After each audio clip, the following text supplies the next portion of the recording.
one night I was watching film, and Junior Seau, the leader of that team, the leader of the defense, he walks into the film room there, and he says, "Baby boy."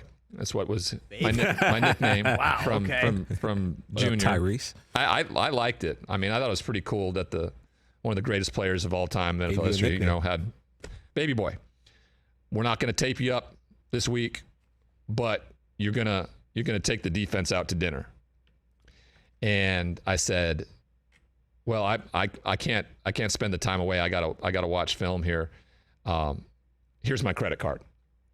Ooh, wow. There's some trust there, right? There's some trust there. So I gave him my credit card, and he went with the defense, and they went out and had a heck of a time. I heard that some of the defensive guys just showed up for 10 minutes, walked in, asked for a couple of bottles of Cristal, and out they went.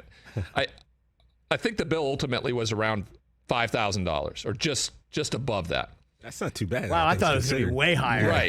Right. But don't forget, back in 1998, it was a different monster. Point. Things weren't, I don't think we've had that $50,000 bill that Des Bryant talks about all the time, right? that had come around. So this was, and also I felt like it endeared me to the team. I felt like I was part of the team. That's what Not I only felt was when I you said doing something productive by watching film in the film room, but now I was giving it to being a part of it with the defense. I don't care. I remember when the bill came back. I remember the first $5,000, like the most I'd ever spent in my life on anything. I don't know, $100 at that point. On a pair of Jordans. My parents bought the Air Jordans, right? So I don't know. I don't remember having spent any money up to that point on anything. So it was shocking, but I was like, okay. I mean, I just got $31 million. I guess $5,000 is okay. It's perspective and how you look at it. But I love that I love where we were going. I love where we were trending. And we went out to practice a couple of days later. I threw a pick, and I was running it down, and Junior kind of cut me off and kind of lit me up in the practice. Oh. Right. And I got up and went at him. And my old lineman loved that their quarterback got up, went after the defensive player. Well, it got reported by everybody that I was upset that Junior had gone into my room, stolen my credit card, and paid for the dinner.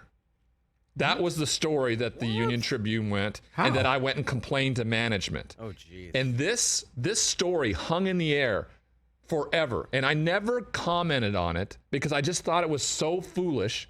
Junior didn't either. And then years and years and years later, it continued to become this fable that just got regurgitated and more about and just a few months ago on a podcast, someone's talking about how I think Garrett Wilson was talking about how he wasn't gonna dish out a bunch of money for a hazing thing like that. You can do whatever the hell you want to me, but you're not gonna spend $100,000 of my money before my rookie year starts.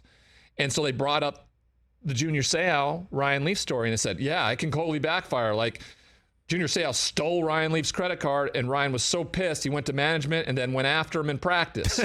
Wow. It turned into one of those cut a fish this big stories, right? Yes, it just kept going on. So finally, I think I was on the Pat McAfee show, and I told the story. That's the truest part of this. He came in and asked me for it. I was going to be the starting quarterback.